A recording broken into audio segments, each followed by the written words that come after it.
Hello everyone, I'm just going to bring you a bit further over. Sorry, should have started with this, right? Just want to make sure I'm straight.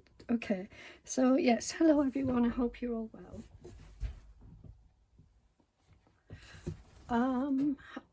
So today, what I thought I'd do, well, I already made a start on this yesterday and I did try to film it, but I had too many interruptions and it just didn't work out. So yeah, so I'm starting from here. So what I've done is I didn't have any felt this size, so or this length. So what I've done is I've got some old muslins, baby muslins, and I've put them together, two together, to give me a good foundation, because what I'm going to make is a vessel like this one. So I had a request, or one of you ladies rather, said to me about, you know, seeing how it's made. So this is, I'm just going to show you. I did say I was going to make a ball, but actually I think I'm just going to make this one. So it'll be slightly bigger than this. But as you can see, this is brimming to the full. So it's, you know, I need another one anyway. I always need more. So then, so I added two of them together, and then I added this piece of calico to the top here, and I've just stitched it on all the way around. And that just gives me a good foundation.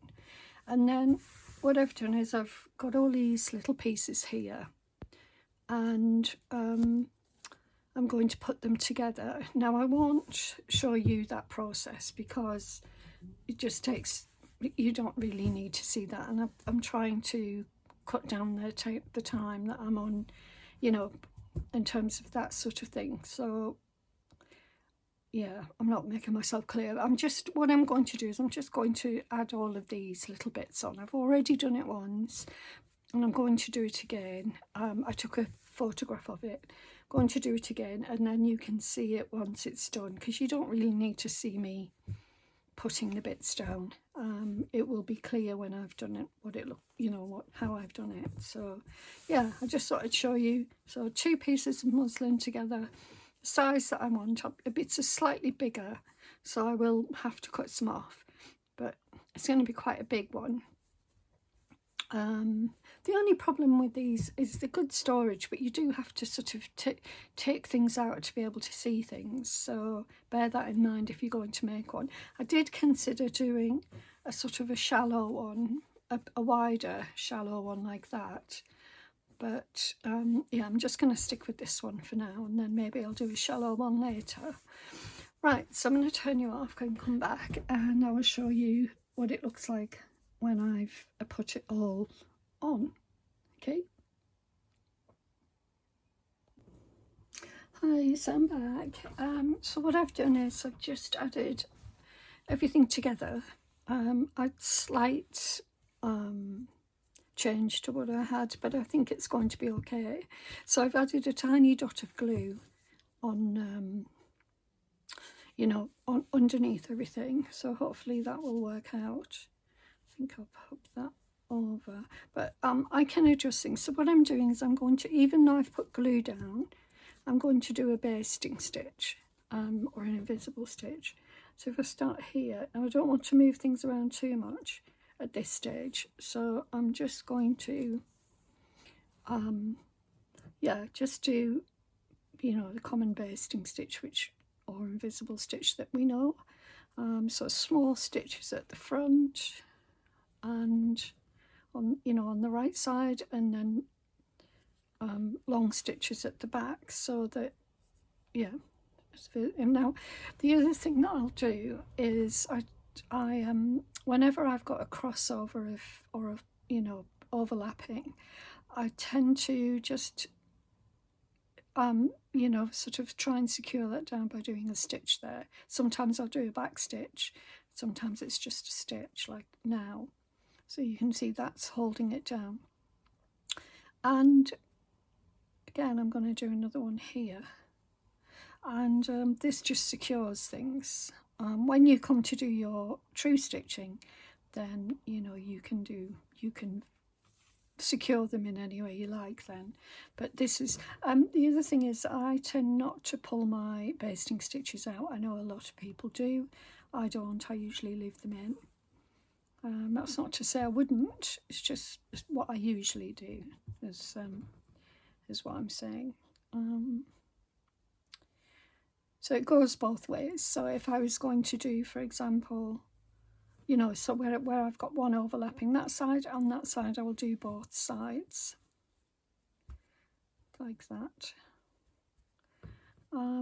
So yeah, it's a mixture of different fabrics.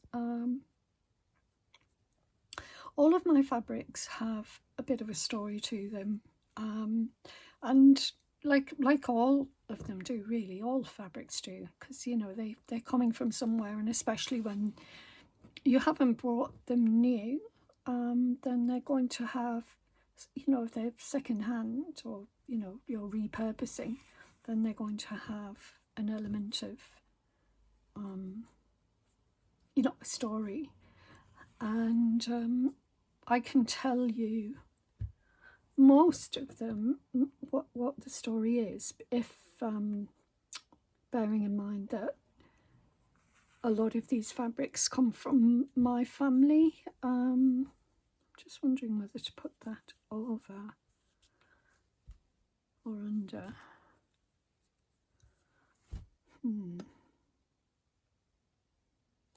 Let's try again. Over. I think I like it over. So I will just put a tiny stitch in there.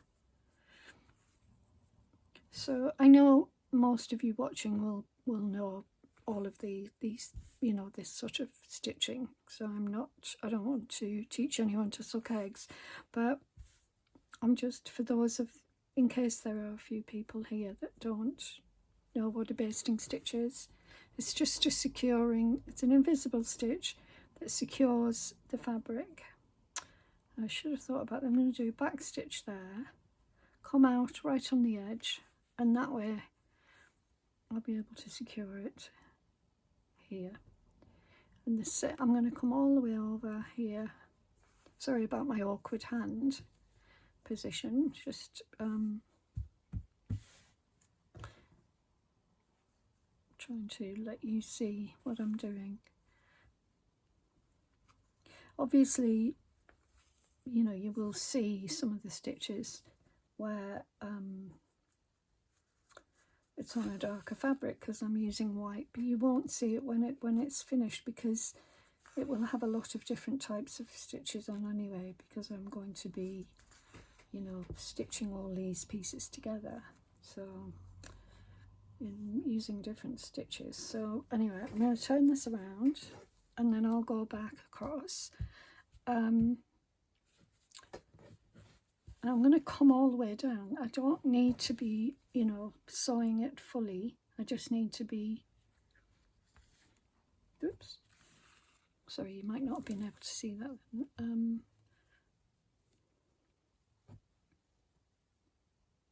going to take my jumper. I'm getting a bit warm, and also I feel like my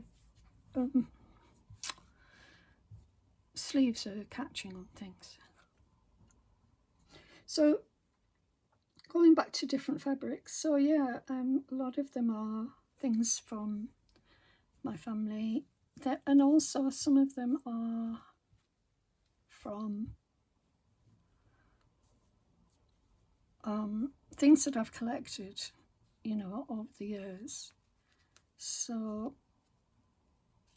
that one's quite tough to get through. So yeah, so they've all got these elements. Whoops, what is going on here? Oh, wow. Didn't realise I'd almost come to the end of my thread. So, oh, it's going to be easier doing it this way.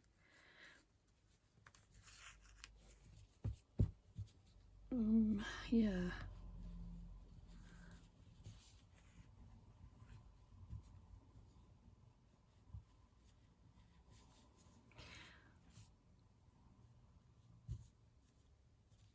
So straightforward, you know, I keep saying this, but we all have our own style. And there are times when I look at my work and I think, oh, I wish, or I look at someone else's work and I think, oh, I wish my work looked like that. But I always revert back, and I know I've said this before, I revert back to my own style naturally. I don't know why that is. I mean, well, partly it's to do with fabrics, what fabrics you have, to be fair. But the other is just sort of, your style, your habits, the way you work will be the same over and over again, unless you purposely go out of your way to change it, which I have tried to do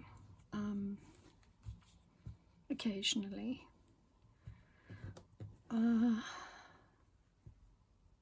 So yeah,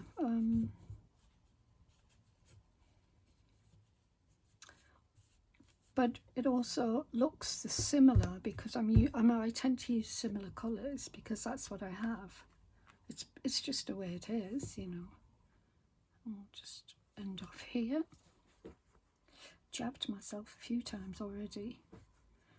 This needle is very sharp. It's well, it's bent now, but it's a thin one. It's my favourite needle. Okay, so you can see what I'm doing. So I'm going to carry on going across. I'll do a couple more laps. Actually, I'll do it with you just for a little while longer, because sometimes people want to see, and if you don't want to see, you can jump forward.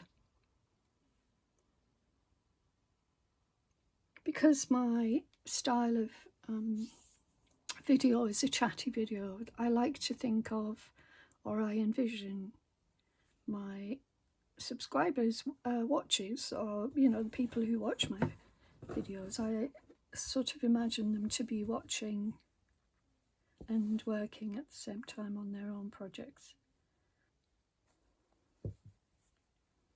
Okay, so I'm about here.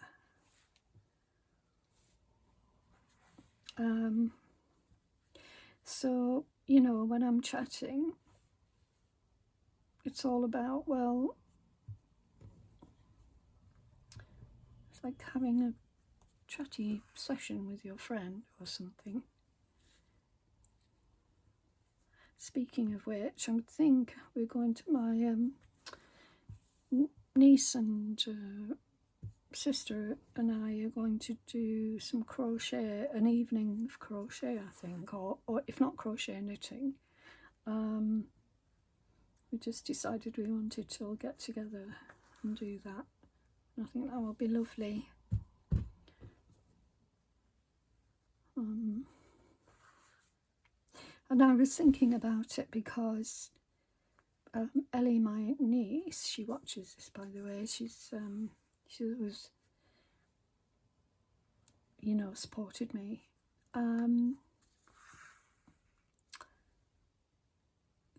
Yeah, so I think it's important that we pass these skills on to our children or grandchildren, or, oh, look at that, it's come away. Oh, well, never mind, it will soon go back. As long as you know where you've put things, it shouldn't be a problem. I've just realised I've got two, that's a bit odd, I don't know why I've done that. I've got two bits of fabric that are the same colour there. Wouldn't normally have done that. I'm just going to put a dot of glue on because I don't want it to keep coming off every time so it is a tiny dot of glue. It's not much at all. Yeah, I mean,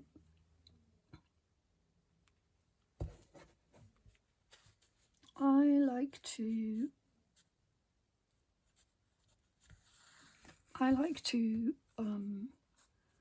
think that I'm passing things down, these skills down, because this is how I learned, through my mum. and Dad, you know, both of them taught me things, and I like to think that's what we do. You know, whether it be cooking or whatever we ourselves enjoy, then, and we know as a life skill, then I think it's important to pass these things down. And a lot of children nowadays, so young people, you know, they don't know these things. They don't know gardening. They don't know, I mean, a lot do, don't get me wrong. There are young people nowadays who are into all of that. But yeah, a lot don't know that sort of thing. They're not taught these things. Now, my sister is a primary school teacher. I've been teaching in primary schools, and so I know what goes on in a primary school. And you do generally get some of these skills through the school, because through the lessons, because we do, you know, the children do have certain lessons here in the UK anyway, doing gardening, learning about nature, learning about, you know, doing various things, even sewing. I don't know if they do sewing. I never did sewing. I taught art, but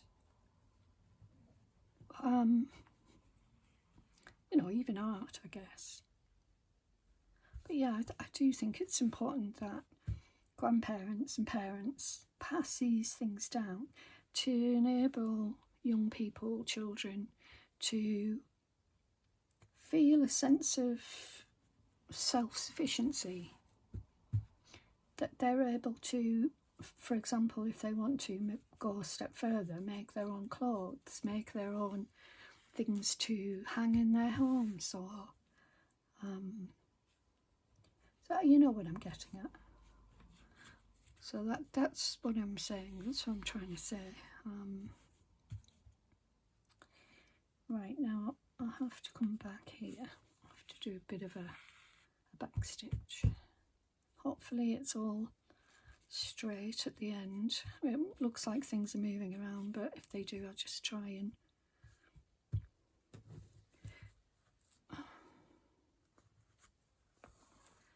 yeah, this is a stamped piece of fabric that, you know, just using one of my stamps and some blue ink. Oh dear. Sometimes I do this sort of thing and it's a bit silly of me. Okay, right. Feel like everything's getting a bit wonky, but it's okay. You know, doesn't have to be perfect.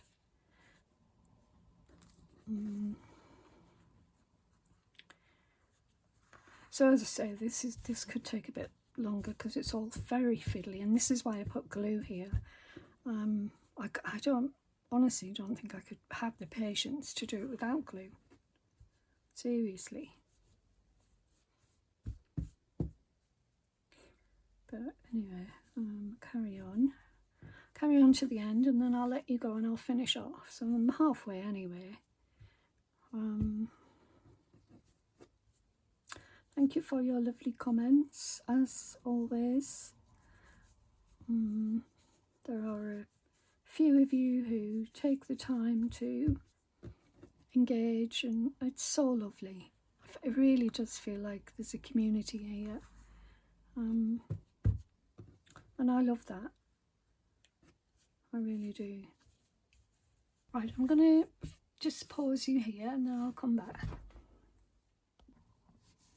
Hi, so I'm back. So what I've done is I've finished the basting stitch all over, and so I've done what I said I would do and gone backwards and forwards, and then I've just where some of them, like, I should have maybe put a little stitch in there, but in other places I have put a little stitch where they were sort of, you know, sticking up, for example.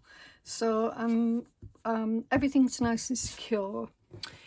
So this, obviously this is the inside. Now what I didn't think when I said that I don't usually pull out the basting stitch. I forgot that this is going to be inside and I'm going to be putting things in, so I will be taking the basting stitch off there, because you can see it, it's going to catch every time I put something in.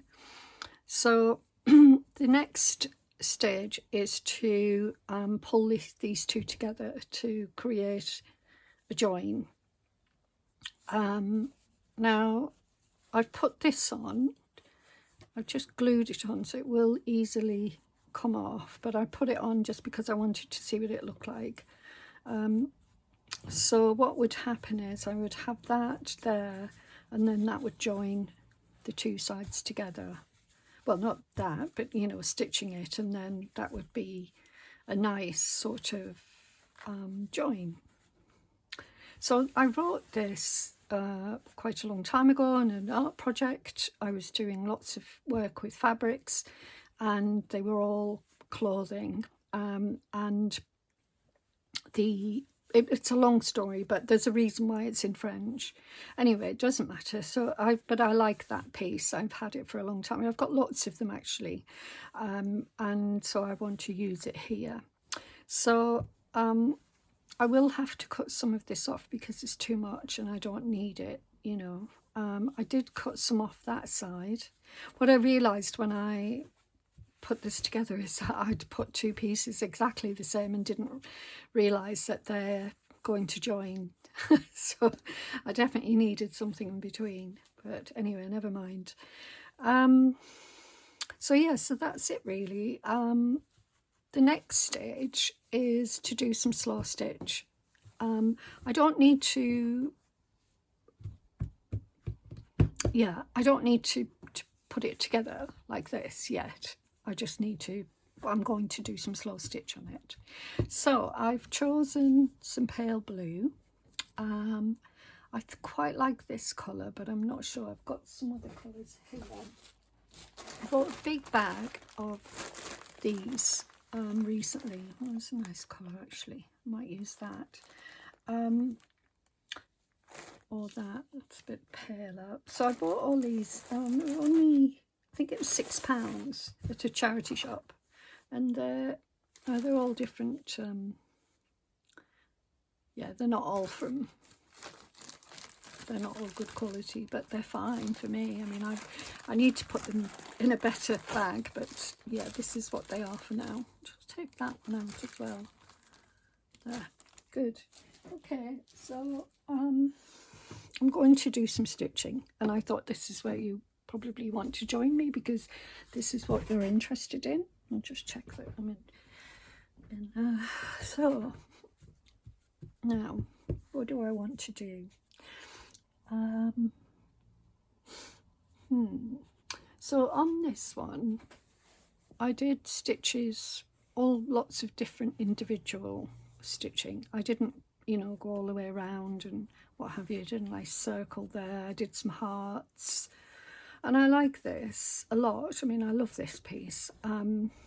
That's where the join was, I think. And it's fairly seamless. I just used one piece going all the way down, but yeah. So yeah, and then I added bits of lace and things, so it's quite nice like that. I like that. I'm just wondering whether to just do some mixed stitching on here. Well, I'm going to start with my pale blue because yeah, I like this colour. So as you probably can see, there's a bit of a theme going on with colour. So it's like golds and blues mostly, and there with the odd bit of colour in there. It is the next day, by the way. I didn't get it finished yesterday. I just got to, well, I had things to do, so I just, yeah, I didn't get it finished. These are much harder to separate than the good quality ones, I have to say. But anyway, let's try. I'm already stuck here. Yeah. I noticed, I was using them in a different project and I noticed how difficult they were to pull apart. But let's see. Normally I don't have a problem, but sometimes I mean, especially when they're long. I mean, I have made them a little bit long. So let me just put these, separate these. There's 4 in here. Come on. Yeah, it keeps catching. Come on, come on, come on, come on, come on, come on. There we go. Okay, good. So two strands, that's all it takes.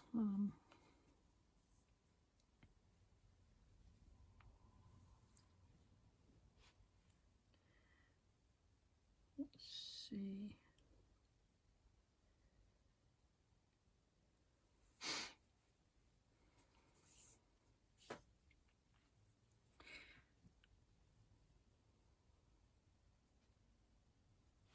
Whoops.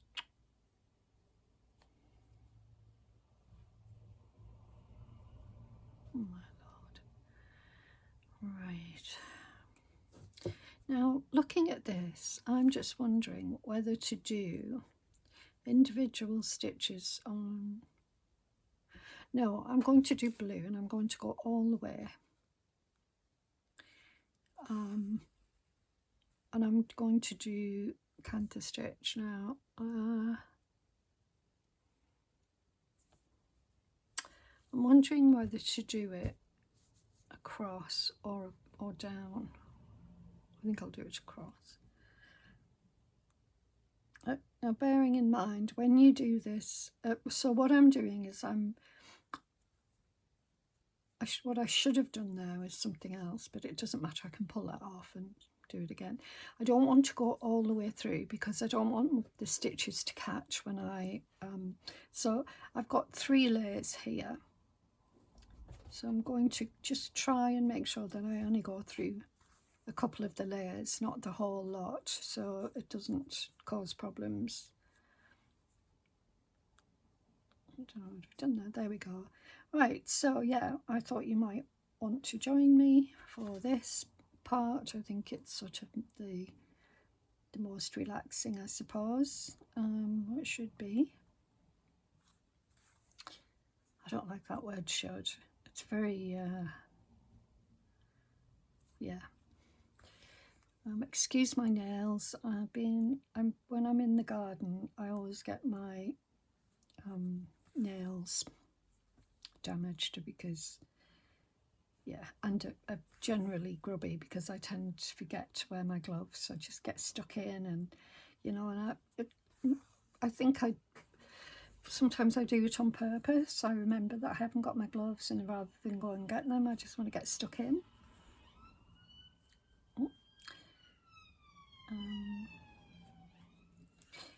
Anyway, yes, I hope you're all doing well. So as I said, this is the next day, so it's taken me a little while to get this far, even though you haven't seen the whole process bit by bit. Oh, ow. I do that all the time. What I can do is do it a little bit faster, but yeah, I should pull this a little bit. I want that whole canter style.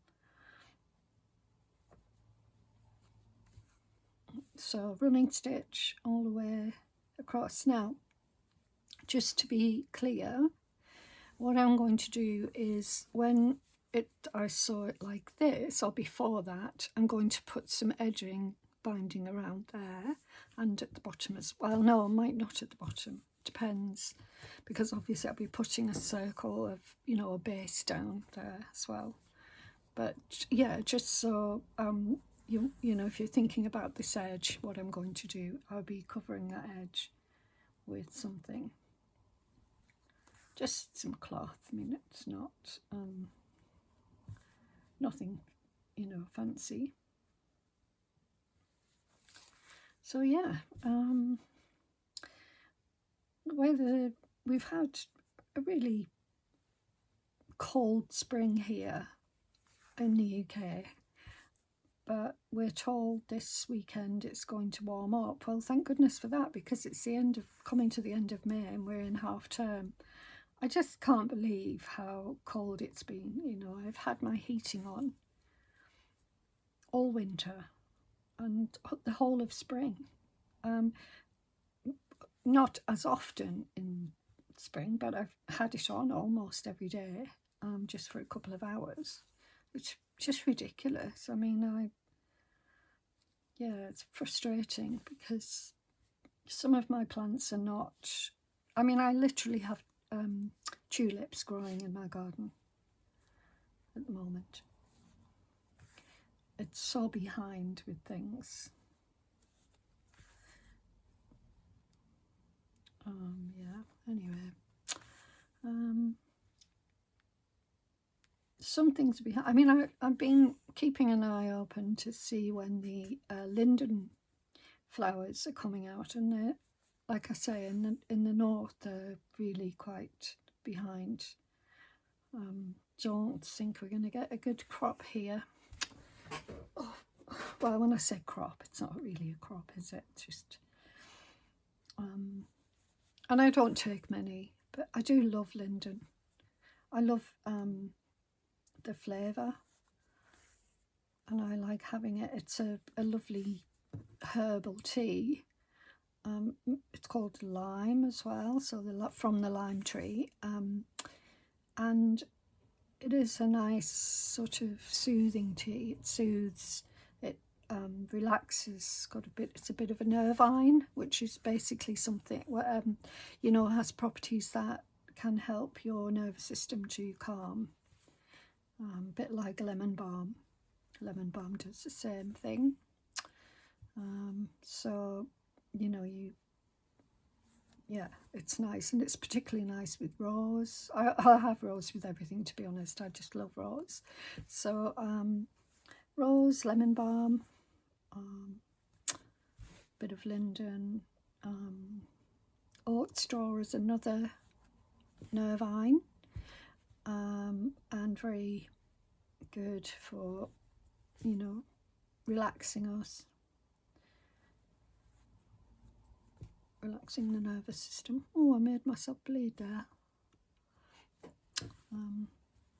So I'm doing quite small stitches, you might have noticed. That's just, yeah. I don't tend not to do huge stitches anyway, and I am a neat person in terms of my work, so I tend to do neat stitches. It's just in my nature. So I'm not sort of,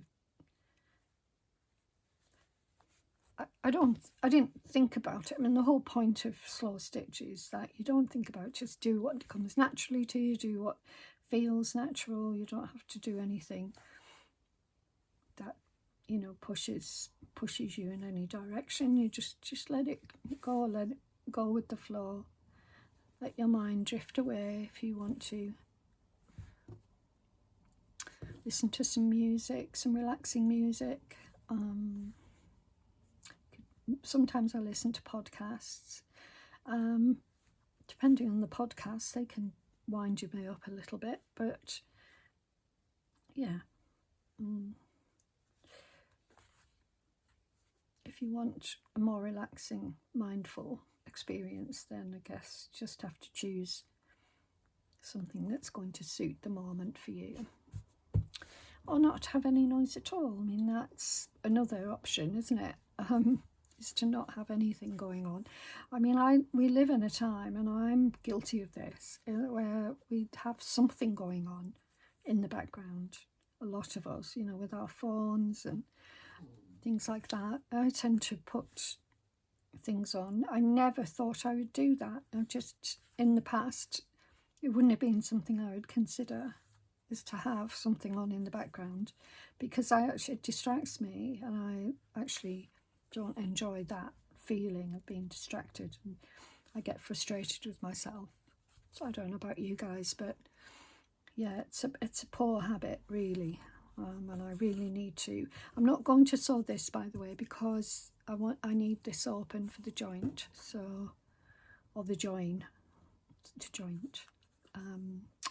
Right, so that's the first one done. Now I can see it's going to be pulling it in, which is going to make it smaller, but that's okay. I'm happy. Don't forget I've got a little bit left over, so I can add more stitches if I want to. Not stitches, fabric. Yeah. All right, now I need to go back in. Now I haven't got much left, but I'm still going to carry on. I've got enough to do a few stitches here. So are you working on anything exciting? I know a few of you have your own YouTube channels. Are you doing anything? Or I think you do. I know a couple of you do.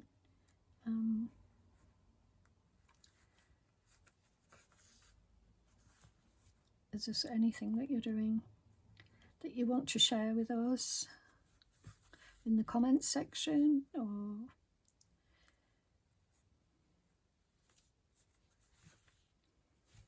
are you doing anything exciting this summer? Have you got plans for something, as I say, exciting? Or just, you know, plans? We're going on holiday early June. No, what am I talking about? Late July, when summer holidays break up. I'm going with my grandchildren and my daughter and family. We've booked a lovely cottage for the summer, just for for a week. Then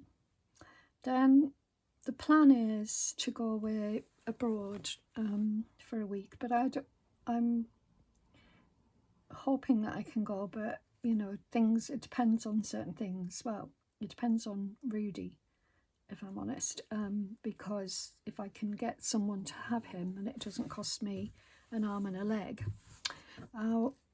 It's my sister who is organising that trip away, and it's just for 3 of us. And ordinarily I wouldn't go on 2 holidays in the summer. I wouldn't go away like that. It's a bit extravagant, but my sister is determined, and so yeah, it's something. Oh, I've already. What am I doing? Where? Oh, here we go. Yeah, so we may well be going to Italy. Did I already use 2 strands? I don't think I did. So where's the other one? Easily lost. Could be under there. Yeah, it is. Oh dear. Anyway, yeah, so we're you know, looking at that at the moment. Now, we want somewhere relaxing, private, with a pool. So it's all getting a bit expensive. The other option is Greece.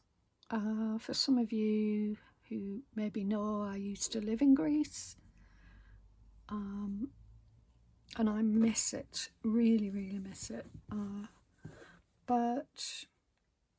And I would ordinarily jump at the chance to go to Greece, but if I'm honest, I really feel like I'd like to go to Italy.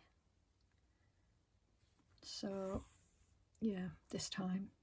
I have been to Italy once before, but I was driving through it because I drove to Greece. I had a van that I used to drive my belongings when I moved to Greece, and the van is still on the island. And I think it was it was literally a van that I bought for £500. I mean, it was so cheap, and it broke down a couple of times while we were on the road. My daughter came with me and her friend, and yeah, we drove a little road trip, or a big road trip, a couple of 1,000 miles. So that was fun. We drove through Italy, and I have to say it wasn't the best experience I've had driving.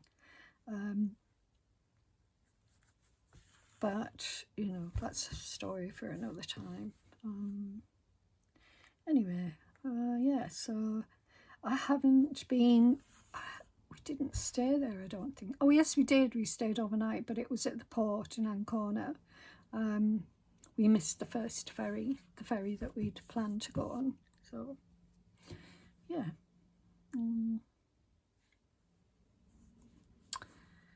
Anyway, but yeah, I lived in Greece on and off for 6-7 years. Had family out there, so I didn't just, you know, willy-nilly Shirley Valentine type of thing. I went to teach art on the island. I had family living on the island. They'd been living there for over 20 years. And my auntie at the time had a taverna, like a traditional Greek taverna. She'd lived there longer, I think, actually. And my cousin lived there. She still lives there. My aunt passed away, unfortunately. But yeah. So, did I enjoy living there? The truth is, there's so many lovely things about island life in a Mediterranean, obviously. If you imagine, you know, the warm sunshine, hot summers, very hot, swimming, you know, as often as you could get down to the beach, because obviously I worked and everybody else worked. We worked hard in the summer. But sometimes it was just too hot. Sometimes it was unbearably hot. Then island, a small island, it was a very small island. Life can be very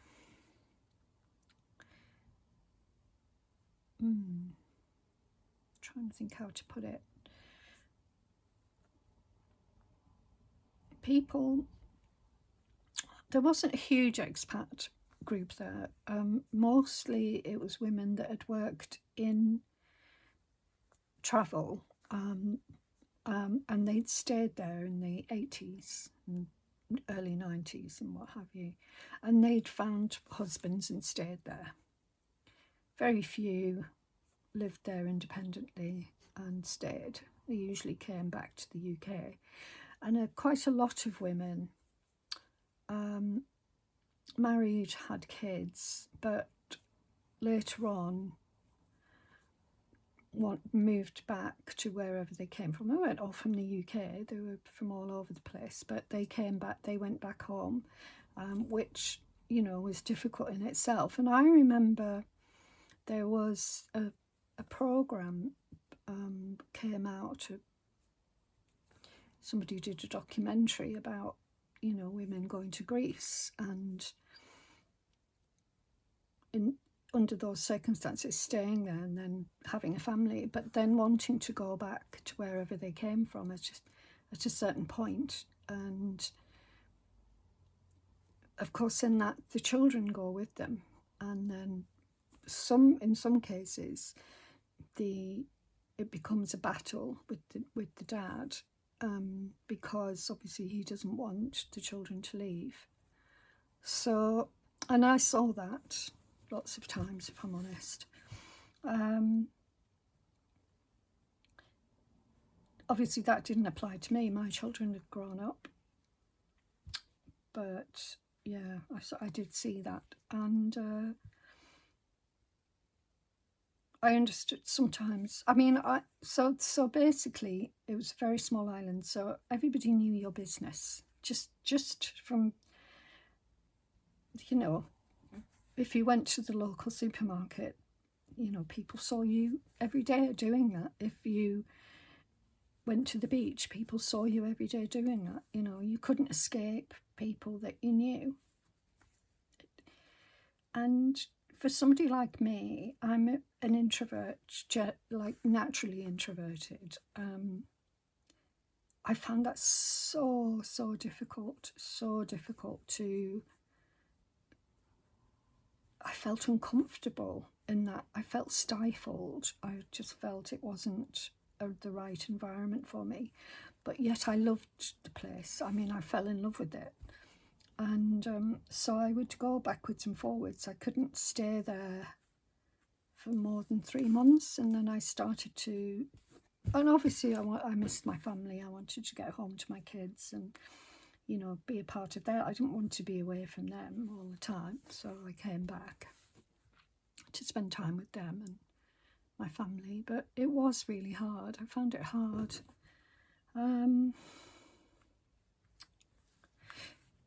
The other thing that bothers me now is that the friendships that I had quite a few friends. Just naturally, you gravitate towards each other when you live in that environment. And I'm the sort of person that keeps in touch with my friends generally.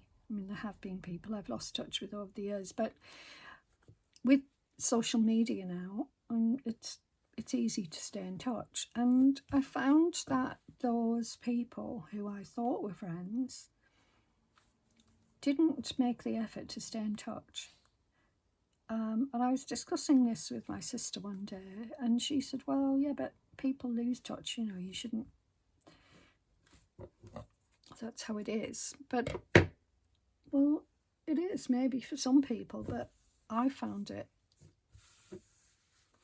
not difficult, but I was sad, you know, because I'd made some good friends, but what I thought were good friends, and you know, we went through some things together. But yeah, people living over there, I think they see a lot of people coming and going because people don't last on the island. They leave eventually. People, expats, I mean, wherever they're from, they leave. The odd one, my cousin has never left. She went over there at 17 and she has never left. So I don't think she will ever leave because her son's there. She's got a beautiful home there. I don't think she'll ever leave fully. She might do some travelling or something like that, but you know, she has bills to pay and a life out there, and I doubt she'll ever leave. She adjusted, whereas I couldn't adjust fully. So that's, yeah, oh, I've done the same thing again. What have I done here? Yeah, that's my story. Rudy's here. You might be able to hear him in the background making funny noises. Right, now, so you can see what I'm doing. My stitches are very neat. I'm happy about that, but they're very neat. Now I'm using one colour at this stage, but I will be using other colours because I will be then sewing into various bits with different colours. So yeah, let me see how long I've been on here.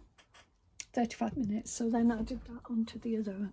It's probably about 45 minutes. So I'm going to, I think I'm going to leave it here and come back and show you what it looks like when I've done all of the stitching down, because you know what I'm doing. So I'll show you what I've done. Okay, so I'll leave it here, come back, and then, you know, when I go on to do other bits of stitching, you know, individually, I want to come around here, frame this a little bit. I want to do stitching in different areas like this, which is, there's a lot of space there, there's a lot of space there, you know, just generally work on it. So I'll be back very soon.